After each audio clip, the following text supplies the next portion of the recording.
never seen anything like it. It cannot be like this tomorrow, but I think it's going to be fine. It stops tonight at 2 o'clock, we think. I want to thank you. So nobody's going to have any excuses. This is an incredible time. We have a blizzard, or at least a very bad storm, and to have this many people, I want to thank everybody. You know, thank you. So this is now crunch time.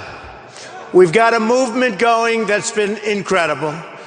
Everybody's talking about cover of Time magazine last week. They have a picture of me from behind. I was extremely careful with my hair. They have a massive crowd out in front, and they talk about a movement, and that's what it is. It's a movement, folks. It's a movement. And this is a movement where we say, make America great again. We're going to make America great again. We're going to make America greater than ever before. It's going to be something really, really special. What we're doing hasn't been done before. They're all talking about it. You come from all over, and whether I go to Dallas, we had 21,000 people in Dallas in the Mavericks Arena packed. No matter where we go. Mobile, Alabama, 35,000 people. The other night in South Carolina, we had 12,000 people, 3 days' notice, 12,000 people. It's been incredible, no matter where we go. And you look at tonight, in a blizzard, we have, I guess, a lot of people. I don't know how, but there's a lot of people. This is a lot of people. And I won't mention names, but I said, how many people are at the other candidate, okay? Oh, no, look at this guy back there. Look at that guy. Believe it or not, this is, do I look like that? Please tell me I don't. You know, we've got all these Trump impersonators. Please don't get up here. Let me see. Believe me, I've never seen this guy before. I've never seen him. Come on up here. Oh, no. Tell me this isn't Trump. Look at this guy. Melania, would you have married this guy? I don't know. Look at that. That's great. Congratulations, man. I hope you're making a lot of money, okay? Good luck. So we have something very, very special going on. We're going to have a country that's smart. We're going to have a country that's tough, that makes the proper decision, that makes the right deals. Our trade deals are so bad. I have the greatest deal makers in the world, the richest men, the richest women, people that are truly successful, the best business people in the world. We have them in this country. We don't use them. We use political hacks. These are political hacks to negotiate with China, with Japan, with Russia, with Mexico. Mexico is taking business away from us, folks, like you wouldn't believe. What are we going to do with Mexico? We're going to build a wall. Going to build a wall. And this is going to be a real wall. This is going to be a wall that's going to stop the heroin and the drugs from coming to New Hampshire. Believe me. This is going to stop it. And my favorite part, I'll only do it once because I don't do it all the time. You know what's coming. But I want to do it just one time because this is sort of our final love fest, all right? Now, tomorrow will be an even better one, but this is the one, because tomorrow you have to get out and you have to vote no matter what. I say it all the time. If you're sick, if you're really like you can't move, you're close to death, your doctor tells you it's not working, your wife is disgusted with you, she said, I'm leaving. No matter what, she says, darling, I love you, but I've fallen in love with another man. I don't give a damn. You gotta get out to vote, right? Right? You gotta get out to vote. My wife doesn't like it when I say that. She says, you shouldn't say that, but that's okay. Speaking of my wife, Melania, come up. Come on up.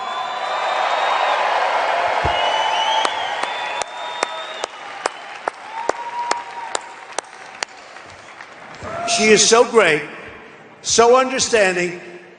I took the escalator ride down. Do we remember the famous, it's the most famous escalator in the world right now, I will say. And I said to Melania, you know what? It takes guts to run for president, believe me. I've never done this before. I've never done it before. But it does take guts.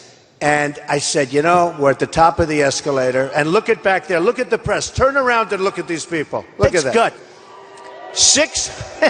They start booing. They start booing. Oh, by the way, look at that. Mika and Joe. Mika and Joe. Look at that. We've got them all. We've got them all. But look at the press. By any standard, they have, I think, 600 requests. Look at that. That's like, darling, the Academy Awards. The fact is, there is something special. So I'm standing on top of the escalator. I look downstairs. You can take that and double it. And I said, we have no choice. We have to do it. And it does take courage. And I took a deep breath like this. And I said, let's go. And she has been so unbelievable. She has been so understanding. I've been campaigning. True. Unbelievable. Unbelievable. Because I never thought I'd say this. You know, I'm a business guy. I create jobs, etc., right? We do great deals. I've been working and campaigning since June 16th, just about. We've been #1 in the polls every single week. And I've been campaigning, and I've been away, and it's been very tough. But I will tell you, I've loved doing it. I've met the most unbelievable people. I call Melania all the time. I say, it's incredible. I say, we had the most incredible crowd in Dallas. We had the most incredible crowd in Oklahoma. She said, really, I couldn't tell. I said, what do you mean you couldn't tell? It was broadcast live all over the United States and beyond. But the cameras never leave my face. I said, well, what's going on? And then I figured out why. Nobody wants to see that we have the biggest crowds. The biggest crowd for a Republican candidate tonight is 212 people. And look what we have. Is that right? Look what we have. And that's on top of the fact, you know, we have 4 of our incredible, wonderful executives that have been working with Corey and the whole group, and they're now lying on the side of the road. They're in accidents. Everybody's got accidents. And I want to make sure they're okay. I think they're okay. Hope, are they okay? They are. If they're not, nothing I can do at this point, right? So I just want to thank everybody. Melania, you want to say hello? Thank you.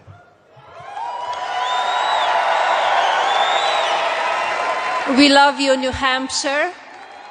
We together, we will make America great again.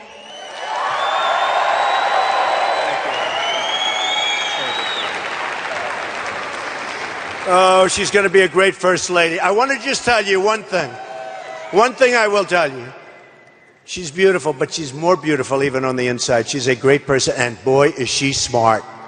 She is smart. And speaking of smart, has anybody ever heard of Ivanka? People love Ivanka. Come on, Ivanka, get up here, Ivanka. And there's Jared. Stand up, Jared. Say hello to the crowd. Come on, Jared. Jared is a very, very successful real estate man in New York. I'm proud of Jared. So Ivanka, famous Ivanka from The Apprentice, they were begging us. NBC wanted to renew for a long time. And they wanted Ivanka, they wanted Don and Eric. I said, I can't do it. I really can't do it. Steve Burke came up, who's a great guy from Comcast, the boss, came up to my office. He said, Donald, we want to renew. I said, Steve, I think I'm running for president. This was about 2 months before the famous escalator trip. I said, I think I'm running for president. He said, Donald, I don't think you are. Come on, let's renew. And then they went out at the upfronts and they announced that we're running and that we're going to do The Apprentice, which caused me a lot of problem. Because I told these guys I'm running and nobody believed it after they announced. But one of the things that they really like, they just love, well, I'll tell you what they really like. They like the ratings. Okay, that's what they really like. But we renewed The Apprentice. I told them I'm not doing it. And I'll tell you what, I don't care what happens, no matter what. This has been the most amazing experience the most amazing experience of my life. And you people have made it that way. You people have made it that way. And I told Ivanka and I told the kids that we're not going to do The Apprentice anymore. We're going to do this. We're going to run. Ivanka is about 2 weeks or maybe less from having a baby. And in Iowa, I said, you know, I think she's going to have a baby, maybe in Iowa. And I know that I would have won Iowa. I probably did win it anyway if you add the Carson votes. No. If you add the Carson votes, I think I probably won it, but we don't get it. We only care about New Hampshire right now. But I just want to tell you, if she has the baby tonight in New Hampshire, that guarantees victory tomorrow. Please, Ivanka, have the baby tonight. I should be so lucky.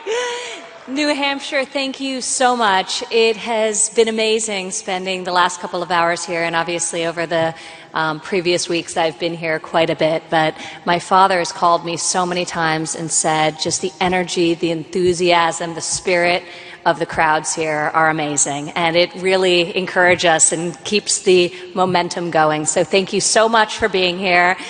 I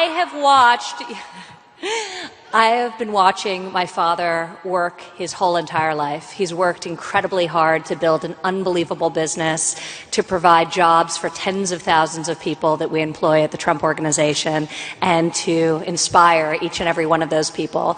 So to now see him working this hard for all of you, and that's what he wants to do. He wants to make America great again, and I have no doubt that he will just do exactly that. So I've never known him to do anything other than rise to the occasion, and I'm sure that will happen here. So come out and vote tomorrow and enable that outcome. Thank you all so much for being here.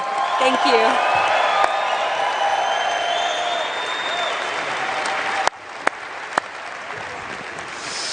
And Eric and Don, just stand up, kids. I'll tell you, they have been all over the place. We have Vanessa, who's married to Don, and Lara, who's married to Eric.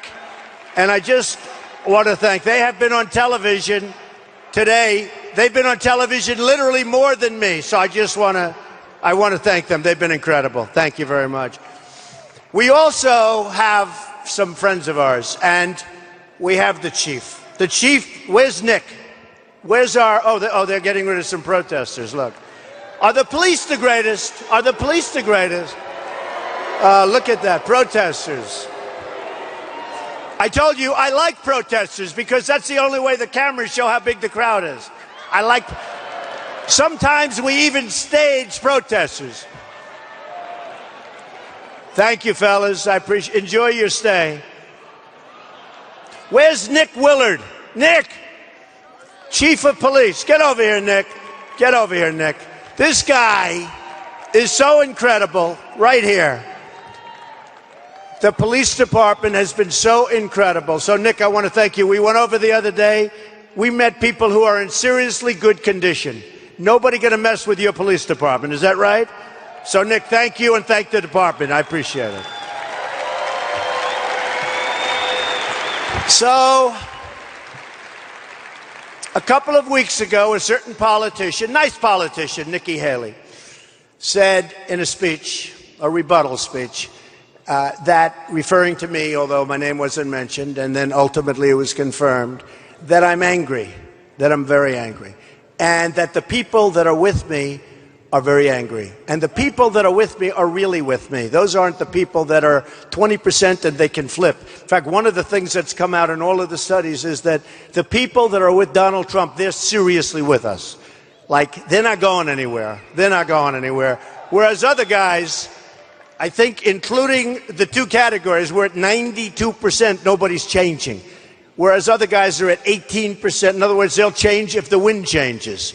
My people stick with us. And it was made, and the statement was made, that we're angry people. We're on the cover of Time, we're on the cover of all these magazines. And I said, we're not angry people. We don't want to be angry. But I said, right now, I will agree. Me, personally, and a lot of the people that are with me, we are angry because we're angry at incompetence. We're angry at the Iran deal, where we give away $150 billion and get nothing.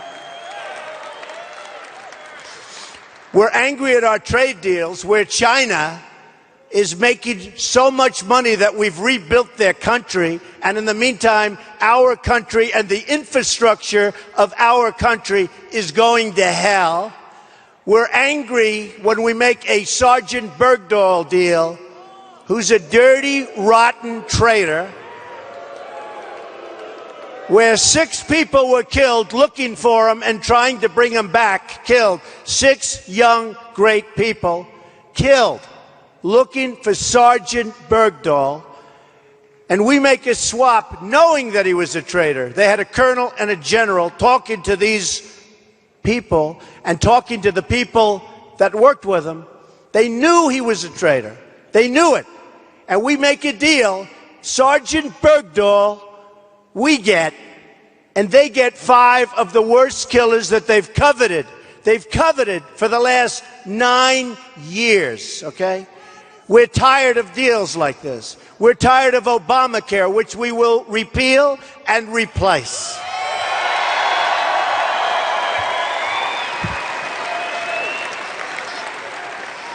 Healthcare is going up 25, 35, 45, 50% in the last year and a half. It's going to die in 17 anyway. It has to, unless the Republicans work out another deal, like the budget deal. The deal they worked out 3 weeks ago is a disgrace. So Obamacare, we're repealing, we're replacing, but we're angry. And I said, yeah, I'm angry. Now, when they asked, it was on the debate, the previous debate, because I skipped the last one before the one the other night, and I raised $6 million for the veterans, right? And somebody said, do you regret skipping the debate? And I said, no, not at all, I don't. They said, what do you mean? You might have won Iowa. I said, I did win Iowa, but I said, I don't regret it, because we raised so much money for the vets, and we wouldn't have really been able to do that at another time. That was just a point in time. It was a point in time. But you have to be treated properly by the networks. Last night, I understand, for the last debate, I heard, somebody read to me, that they had the highest rating for a debate, a Republican primary debate, in 21 years, and they think it's much longer than that. They had a great rating. What would they have had if I wasn't in the debate? What do you think? I don't know. Watching Bush and watching this one and that one, I think they wouldn't have done so well. Who knows? I hope they do. I want everybody to do well. And we have some good people. We have some really good people. But they had this phenomenal rating. ABC just announced it. Next time they're going to get the opening a little bit better. You know what I'm talking about. And by the way, in all fairness to Ben Carson, you could not hear a thing. Because people were wondering, why is Ben standing there? Well, we were all standing there. You couldn't hear a thing. So it was nobody's fault. It was actually a production mishap. And it makes for more exciting, right? Isn't it more exciting? Right? So we are people that are not going to be angry for long. Because if I get elected president, all of the things that you can't stand looking at, that you can't believe is happening to our country, all of these horrible deals that you see being made, many of them being made because everybody on the stage with me and on the other side, they're taken care of by special interests. They have their lobbyists, their special interests. They're getting tremendous amounts of money. You won't be angry anymore. You'll be happy. You're going to be very happy. You're going to be very, very happy. Telling you. And it won't take a long time. It won't take a long time. You know, recently I just asked for tickets. I wanted tickets for the debate. I said, you got to give me tickets. Star power, right? I figured I had a lot of power. We get 20 tickets. Everybody gets like 20 tickets. So we called the RNC. Corey, call the RNC. We want tickets. Well, we can't. Who's got them? All of the donors have it. The donors. The donors. You know what the donors mean?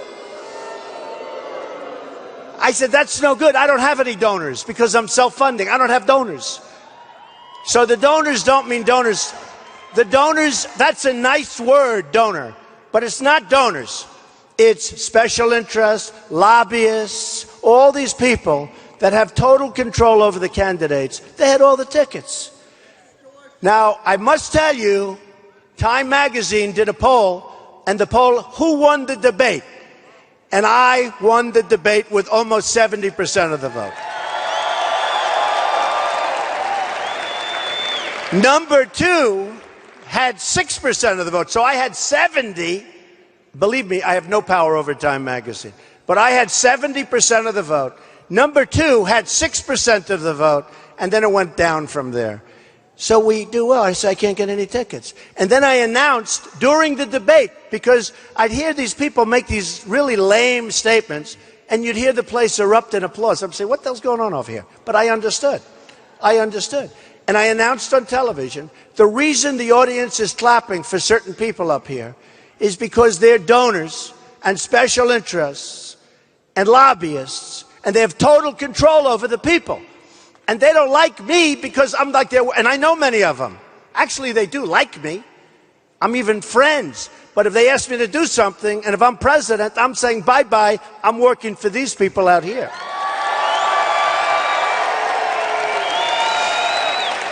So, a thing came up the other day, and a friend of mine calls me, he's a doctor, great doctor. And he said, do you know, Donald, that the United States, which is the largest purchaser of drugs in the world, massive, massive amounts, for Medicare, which we're going to save, for Social Security, for everything, but mostly Medicare. So we're going to save Social Security, too, by the way. We're going to seriously, I mean, you've been paying in for years, and now they want to start chopping away. They want to chop away at Social Security, by the way, like they want to chop away at the Second Amendment, which is not going to happen, okay?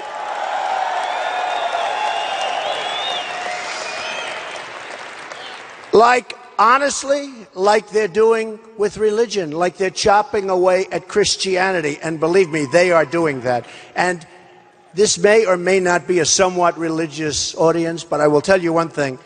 Very soon, we're going to start saying Merry Christmas again when it's Christmas in the stores. Very soon.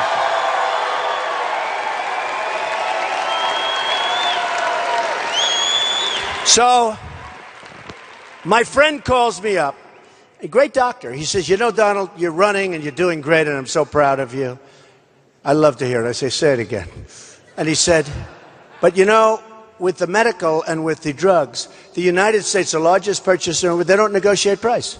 It's almost as if you want to go and you want to buy drugs. There's drugs to make you feel better, right? Drugs to make you feel better. You want to buy drugs, you have to get drugs, you go to the drugstore, you buy it off the counter. The United States is paying like a price like that. I said, you have to be kidding. He said, I don't know why. I said, I do. Because the drug companies have an unbelievable lobby, and these guys that run for office, that are on my left and right, and plenty of others, they're all taken care of by the drug companies, and they're never going to put out competitive bidding. So I said to myself, wow, let me just some numbers. If we competitively bid drugs in the United States, we could save as much as $300 billion a year. Think of that. No, think of it. Think of it. Think of it. That's one element. And the reason, I mean, you take a look, he's a friend of mine. And we don't have that much television there, just about 600 people back there. So I won't insult him. And he happens to be a very good guy. Woody Johnson, right? Woody Johnson. Of Johnson & Johnson. He's Jeb Bush's campaign finance manager. He's running Bush's campaign. Now you tell me, seriously. Well, listen to this about Bush. Number one, he's in favor of Common Core. Number two, he's weak on, no, Bush he loves Common Core. He's the only one that I know that likes it, but that's okay. We're going to bring education back locally. No more Common Core. No more Common Core. He's also weak on immigration, and that's no good. Remember, they come as an act of love. Remember that whole deal? Education's very interesting because we're number 30 in the world. You have Norway, Sweden, Denmark, China, and plenty of others. And then you have third world countries. And number 30 is the United States. So we're 30 in the world in education, and we're number 1 per pupil in cost, by far. Number 2 isn't even close. So that's the way it is. Not going to happen that way anymore, folks. Not going to happen that way. Now, with savings, So the drug companies, they have tremendous power. If they're talking about $300 billion, I mean, that's a lot of money. $300 billion. And then you wonder why. Because a lot of people say, how could people be so stupid as to not bid things? They know it's wrong. But they're politicians. All talk, no action. They're good at one thing, getting reelected. You have some good politicians, but you have mostly people that think about, how do I get reelected? Okay? How do I get reelected? So I'm the only one. I'm self-funding. So when these guys see me, who I know, many of the guys, I'm looking at the room. I'm standing at the debate. I'm watching Marco sweating like a dog on my right. I'm watching Ted Cruz say, no, I would never say that about Donald, but he said something bad, and they asked him, would you say it again? He said no, and I like that he didn't do that, because we would have ended up in a big fight. But it was nice that he didn't, honestly. So I have him here. I have Marco. Honestly, Marco was having a hard time. And he's a nice guy. He's a nice guy. I mean, again and again and again, after 3 times, I have a very good memory. And after 3 times, I said, wait a minute, he said that about 3 minutes ago. Then I said, wait, he said that 2 minutes ago. It's the same exact thing. So after the 5th time, I said, what the hell's going on over here? But we need really smart, really tough, really fair people with great heart that want to take care of your health care, want to take care of people that can't afford health care. It's very interesting. We're going to bring down the price of health care. We're going to bring it down big league, big league, because President Obama lied 28 times. He said, you keep your doctor, said you keep your plan, 28 times. I kept saying, why doesn't somebody get sued for fraud when you do that? 28 times. And even Democrats went because of what he said, and they wish they weren't in that position. So he lied. But you know what? A lot of people give me heat because I say, we got to take it. There's a small group, relatively, of people on the bottom that are not going to be able to be taken care of. And I say we have to, as Republicans, we have to take care. Does anybody not want to take care of them? I said, we're not going to have people dying on the streets. We're going to get them into a hospital and take care of them. Because we're not going to have people dying in streets. And I say that. And I said, and all the time I get applause. And then they say, oh, he wants to do this, he wants to do that. That's not the public. Let me tell you, the Republican way is people can't take care of themselves. We have to help them. We're not going to let them die. And I say it all the time. We're not going to let them die on the sidewalk. We're not going to let them die on the street. And it's not even a lot of money. We have hospitals doing no business. We got to get them fixed up. But we're going to save tremendously on health care. It's going to be private. We're going to take the lines out of play. We're going to have so many different options. It's going to be so much better. It's going to be less expensive. You looked at your deductibles. Not only are your rates going up, but you look at deductibles right now. Unless you get hit by a tractor, you'll never, ever be able to use your health care. And look at Washington. They don't even want the Obamacare. They don't have to have it. I wonder why. They don't have to have it. So we're going to take care of it, folks, and we're going to have so many great things.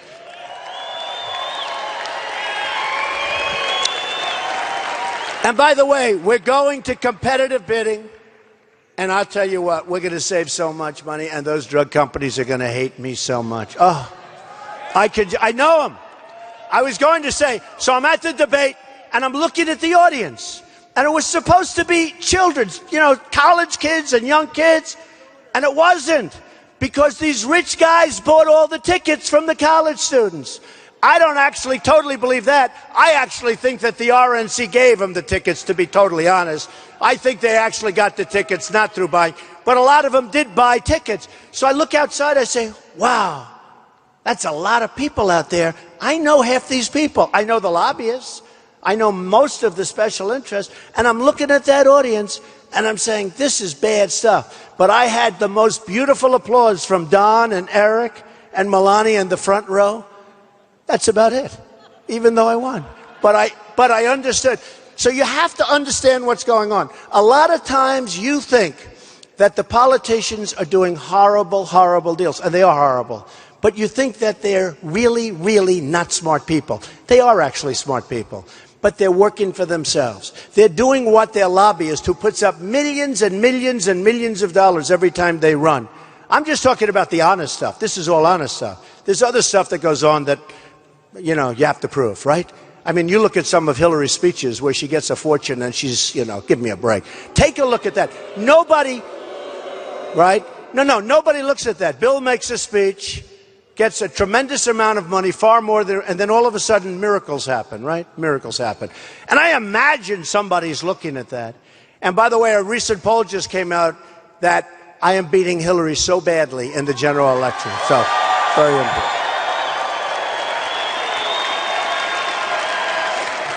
So, just like we do, because people say, how are you going to straighten out the budget? It's a mess. Just like we do with what I just told you about medication and buying medicines and all of this, same thing happens with the military.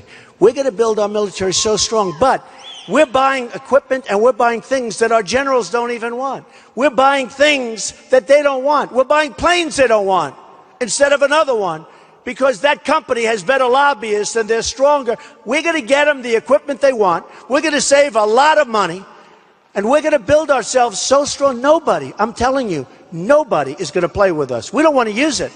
Nobody is going to play with us. We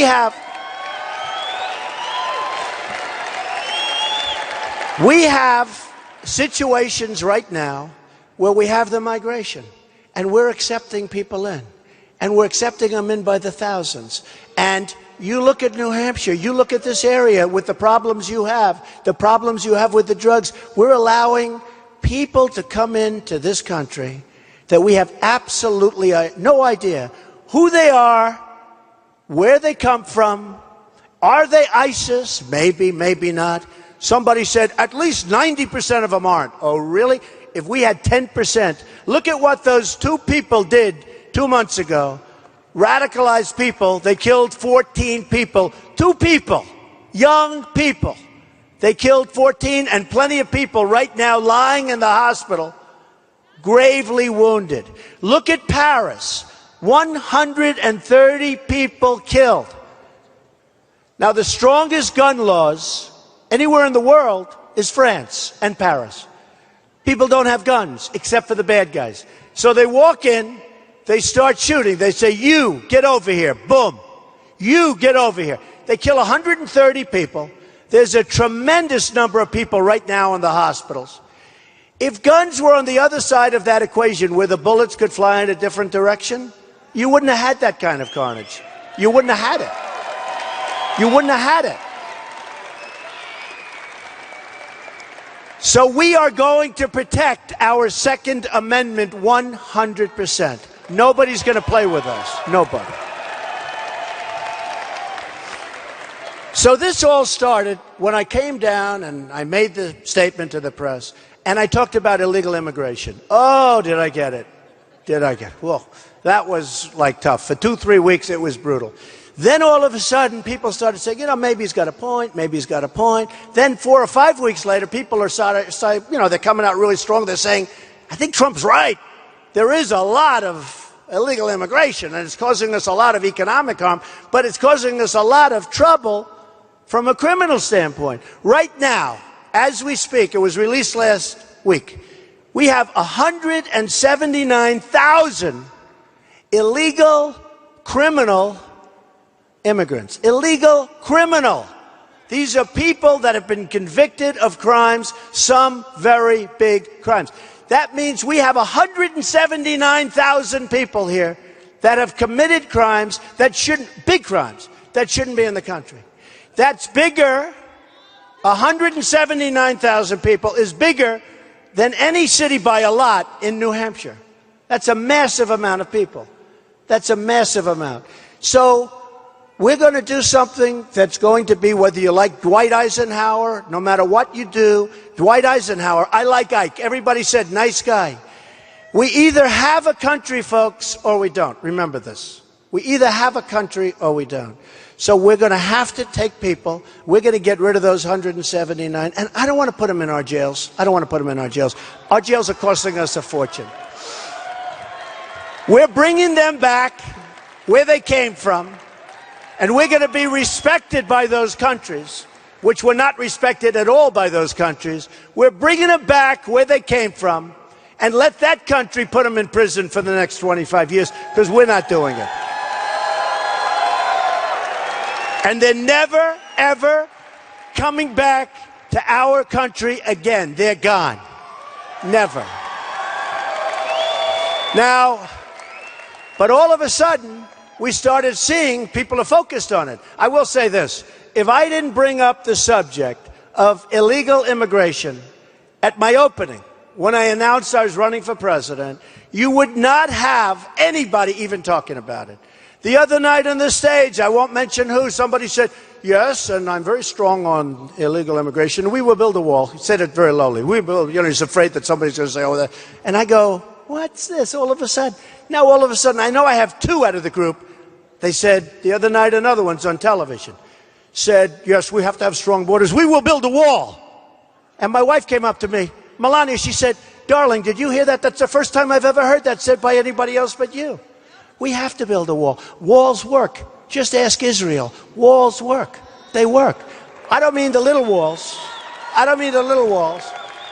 I mean those walls, I mean serious walls. I mean Trump walls. We're going to... No.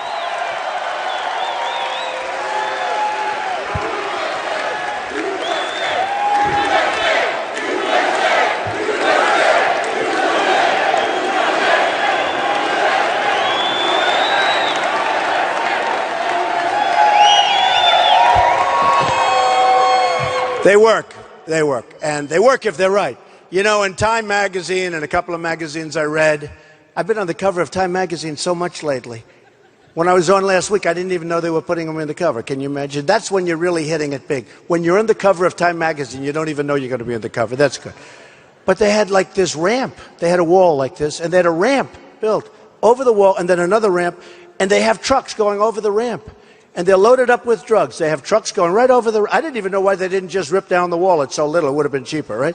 But they have a ramp. It goes up, it goes down. They sell their drugs in the United States. A lot of them come over to here, to New Hampshire, and they get back on, they go back. They build ramps over the walls. And I'll tell you something. I met the Border Patrol people. They're phenomenal. The reason I met them is they called me, and they said, we'd love to meet you. And I went to Laredo, Texas. And it was incredible. These people are incredible. They can do the job. They're told to stand back. They're told don't touch anybody. They're told let people come in. They don't want that. These are incredible men and women, and they're standing there, and people are walking right in front. Beautiful equipment. Everything looks good. Everything's except for one thing. They're told don't do anything. And when they do something, they say give them a fine, let them go. They can go wherever they want. That's the end. You never see them again. We either have a country or we don't. We're going to be so strong. And just let me ask you one question about the wall. Who the hell is going to pay for the wall? What? So, the head of Mexico today said, there's no way we're paying for the wall. Please inform Mr. Trump. I said, the wall's going to just get bigger when he has that attitude. No.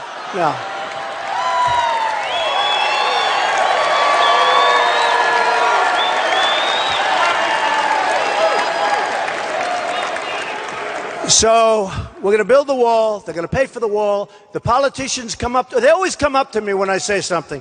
They used to come up and say, Donald, there's no way, honestly, that you're going to be able to build a wall, is there? I said, of course. It's like easy. I build massive buildings. It's much tougher. They said, you can't really do that, can you? I said, absolutely. Now, just so you understand, 15 years ago, they wanted to build a wall. You know why they didn't build it? They couldn't get an environmental impact statement approved. It's true. They couldn't because there were snakes, toads, rodents. They said all sorts of crap right in the way. Now, they couldn't. Can you believe it? We can't build a wall, and you have China in the South China Sea ripping the hell out of the ocean and building military bases in the middle of the South China Sea. And we can't. Do you think, by the way, that China got an environmental impact statement? I don't think so. You know what they said? They said, we're going to build it. They started work the following morning. That's what happens. We are so left behind, and we worry about the carbon footprint. And I say, I see Obama saying the single greatest problem this country has is global warming. Money. Okay? I'll tell you what, I just got outside. We got a blizzard outside. There's no warming. This is brutal. Somebody from New Hampshire said this is one of the worst winters, you know. But he's talking about global warming. Then he gets on a very old 747 with the old engines that spew a lot of stuff. And he takes his wife and his two really beautiful daughters, and he goes in the 747 to Hawaii to play golf. And then he comes back, and then he has a speech on the carbon footprint. So, folks, we're going to have a whole different thinking. I've been saying for a long period of time, take the oil. Remember? Remember this about me. I was against, because I've had Hillary say, I don't like Donald Trump's tone. And I've heard Jeb say it too. I don't like Donald Trump's tone. You know, he's a low energy guy, so he doesn't like my tone. But honestly, he said, and she said, and they said it the same day. And I thought to myself, well, I can tone it down. I'm a smart guy, I'll tone it down. Then I said, wait a minute. I turn on television. They're chopping people's heads off in the Middle East. If you're Christian, the head comes off. If you're not Christian, the head comes off. We haven't seen stuff like this since medieval times. All right? Medieval times. And people are worried about my tone. You heard the other night at debate, they asked Ted Cruz, serious question, well, what do you think of waterboarding? Is it okay? And honestly, I thought he'd say absolutely, and he didn't. He said, well, it's, you know, he's concerned about the answer, because some people, she just said a terrible thing. You know what she said? Shout it out, because I don't want to. Okay, you're not allowed to say, and I never expect to hear that from you again. She said, I never expect to hear that from you again. She said he's a pussy. That's terrible. Terrible.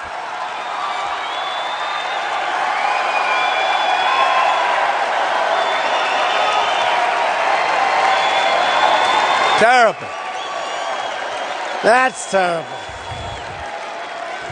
Now,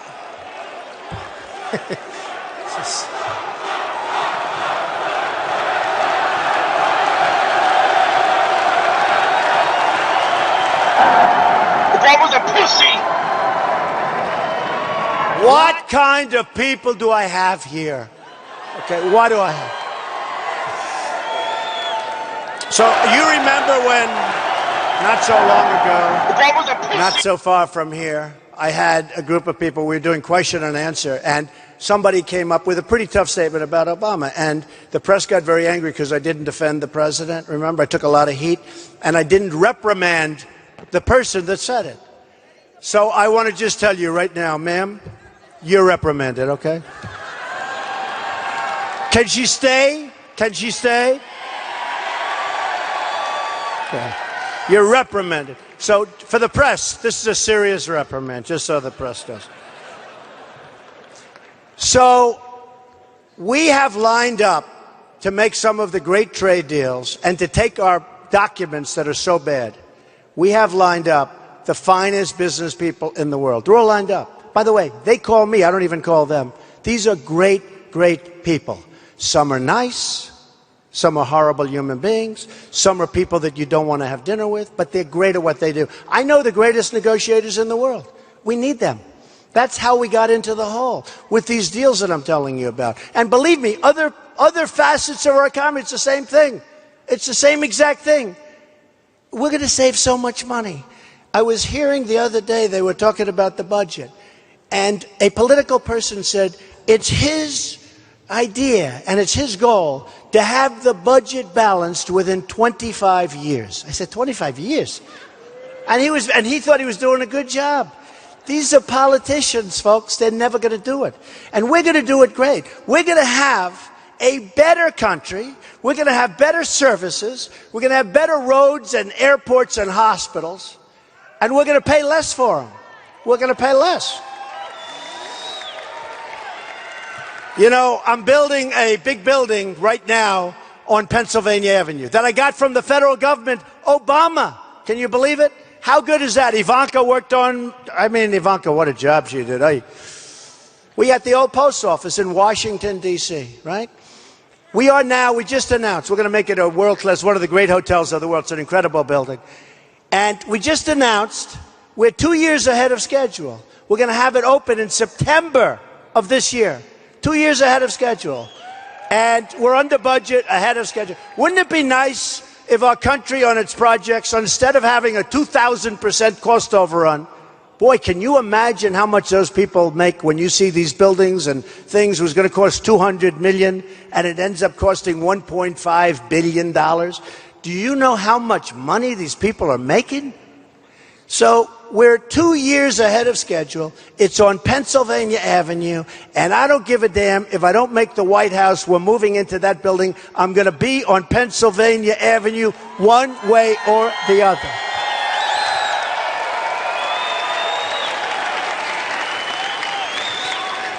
So I want to finish up because you got a bad evening out there and you have to drive. You have to do me a favor. I don't really care if you get hurt or not, but I want you to last until tomorrow, okay? So don't get hurt.